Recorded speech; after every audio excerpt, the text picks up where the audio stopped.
Hey, how's it going? This is Melinda and welcome to my channel. Today I'm going to show some really cool and unusual Beatles finds. I've also got some mobile Fidelity records, and the inspiration for this video is just an experience I've recently had. There was a record that I really wanted in my collection, and I found a second pressing of it in excellent condition. So I bought it. And then, of course, as it always goes, a few weeks later, I found the first pressing. So I picked it up too. What I have been doing since then with my husband, we've been listening to both records, and the first pressing was double the price of the second pressing. So I wanted to ask and pose the question, is a first pressing really worth that much more than a second pressing? And I'll give my honest opinion and my husband's honest opinion on this here in just a little bit. Before I get started, if you haven't subscribed to my channel, please subscribe. I would really appreciate your support. And before I get started, I have a really cool story to share with you. Something that's never happened to me before happened over the past weekend. I went to a store in Colorado Springs called Earth Pig Music. A really unusual name, but a really great record store. And while I was there, someone who has been watching my channel and commenting on my channel came up and said hello. And that was such a huge honor that someone actually watches this little channel and came up and told me how much he likes my videos. His name was John Mulaney, and I hope I pronounced that right, John Mulaney. He was such a cool guy. And from what I could gather from him, he has an amazing, huge record collection, wonderful stereo equipment, and he's just as passionate as I am about vinyl. So it was just so cool to meet someone who watches my channel, has a great collection. John, thank you so much for saying hello. It meant the world to me. And now let me go ahead and get on with the video. This first record I'm going to show was what we call in the vinyl community VCLT. It stands for Vinyl Community Love Train. It's basically just a gift from someone in the vinyl community to someone else. And this is a cool one that I received from Jeff at Jeff's Various Vinyl. And Jeff is very special to me because of all the people here in the vinyl community. I consider him my vinyl community bestie. He has been supporting my channel for a long time, and I love his channel. He's doing something on his channel where, if you watch his channel and comment on the videos, he's been throwing people's names, the people who comment on the channel, he's been throwing them in a drawing and giving out prizes. And I think that's really cool. I don't know how long he'll be doing that, but if you watch his videos and comment on them, you automatically get put into a drawing to win a prize, which I think is very cool. But the real prize is his videos. He does a really good job. He works really hard on his videos. So I'm going to leave a link below to Jeff at Jeff's Various Vinyl. And he sent this record.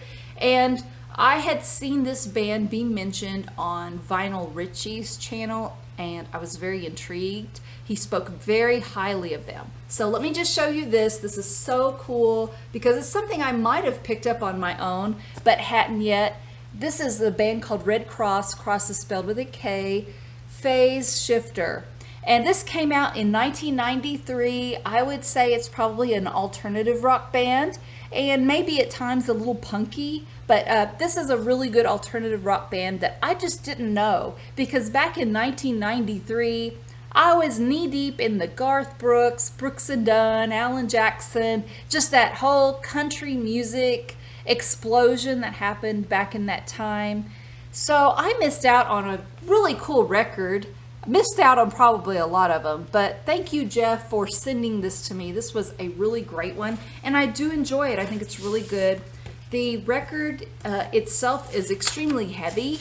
I would guess it's probably 180 gram, but man, it could even be 200 gram. It's just a very nice thick record, and I've just been really enjoying something very different. So thank you, Jeff at Jeff's Various Vinyl, for your very generous gift that you've given to me. I really appreciate it.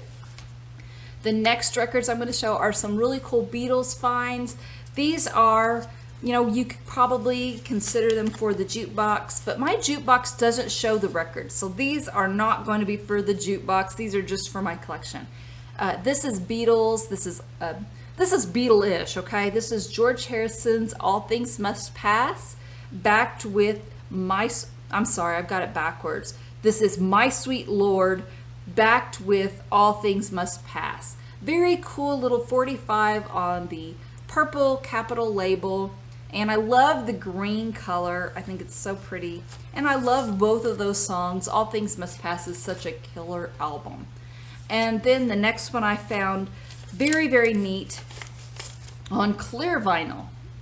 Obla Di Obla Da, and what's even more amazing, the song Julia. I love that song by John. It's so beautiful. So that one was very cool. And then the third Beatles 45 I found was for The Long and Winding Road, one of my favorites by the Beatles. Love that song.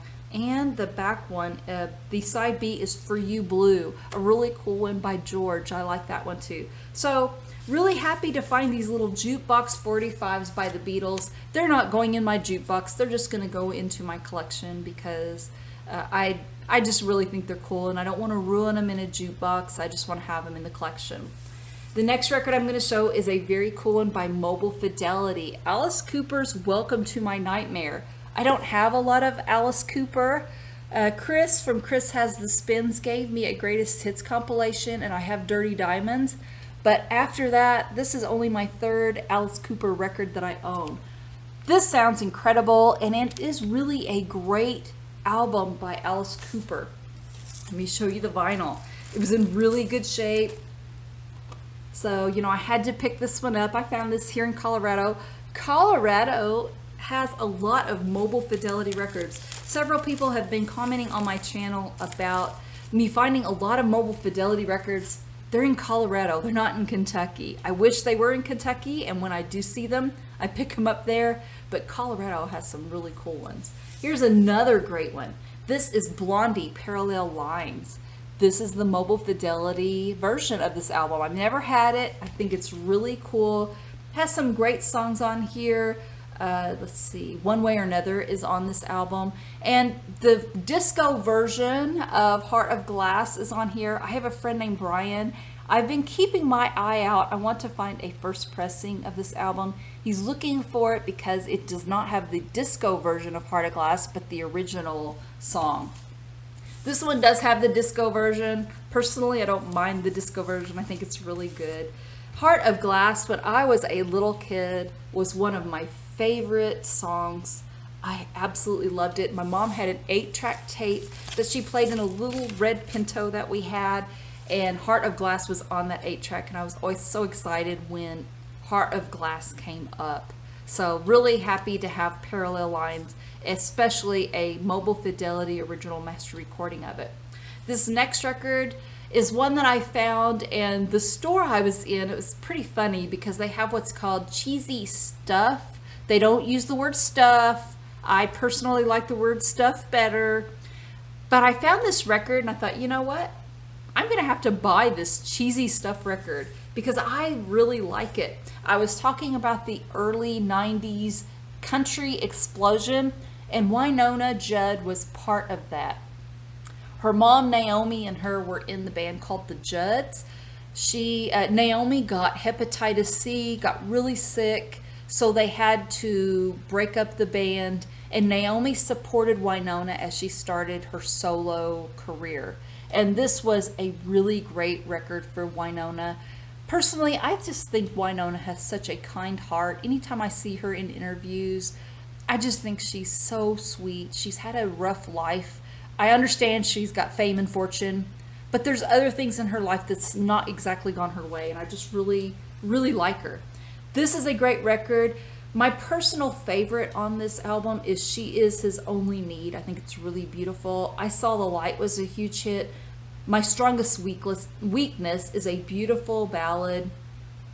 Her signature song, and probably the most popular she's ever done, is No One Else on Earth, and this is on here too. I found this for a really good price. This one is actually a pretty expensive record, but it was a great deal. So I picked that one up and have been really enjoying it.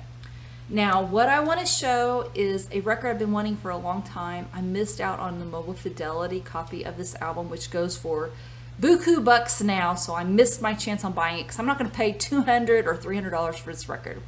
So I was in a record store in Fort Collins, Colorado, and I saw this. It was in pristine condition, and I picked it up.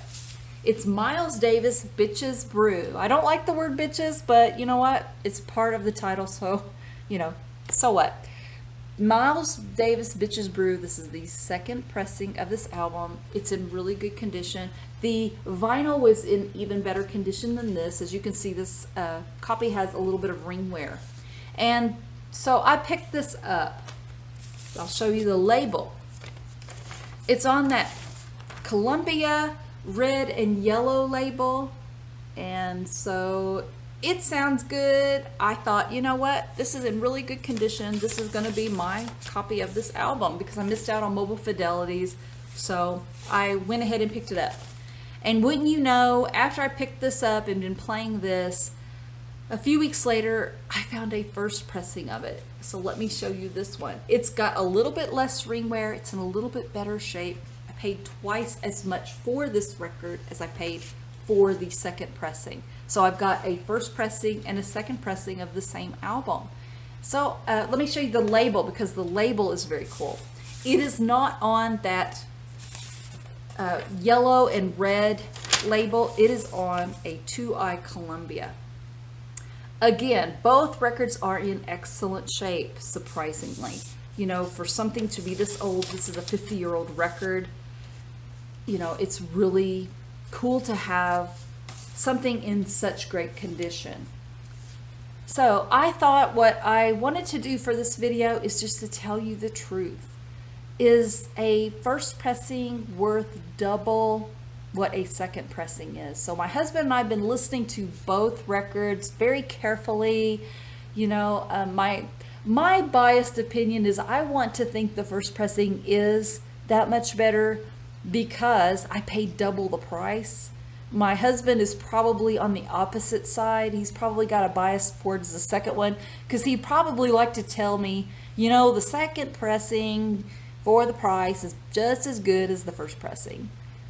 But that's not what really happened. We both listened very carefully, and between both records, let me just say, as far as the first pressing goes, this one's in better shape for cover art, and the artwork on this album is really beautiful. So to get something in a little bit better shape was worth it. And also, just to get that Columbia label that's so amazing, you know, the 2i Columbia. You go from that red and yellow to the 2i Columbia.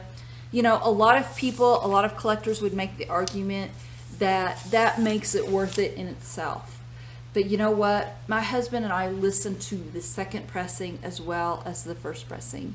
We both agreed the first pressing is sharper and it just sounded a little bit better.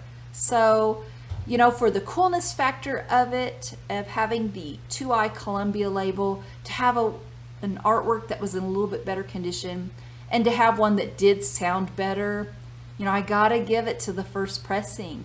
I didn't think I would probably be saying that in this video. I probably, you know, I guess I thought, you know, I'd probably be saying, you know, the second pressing, the difference in sound just wasn't worth what we paid, but it was. The first pressing of this album, Bitches Brew, was incredible. I wish I had picked up the mobile Fidelity copy of that, but since I didn't, I have a really cool first pressing with a lot of history that was well taken care of, and that really means a lot. So I am very happy with my first pressing. It was worth double the cost for me. I don't know that everybody would feel that way, and we can respectfully disagree when it comes to that. But anyway, let me know if you've ever encountered a situation like that. Let me know what you think.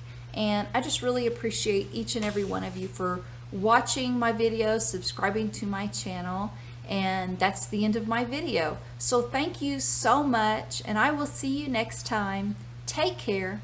Bye-bye.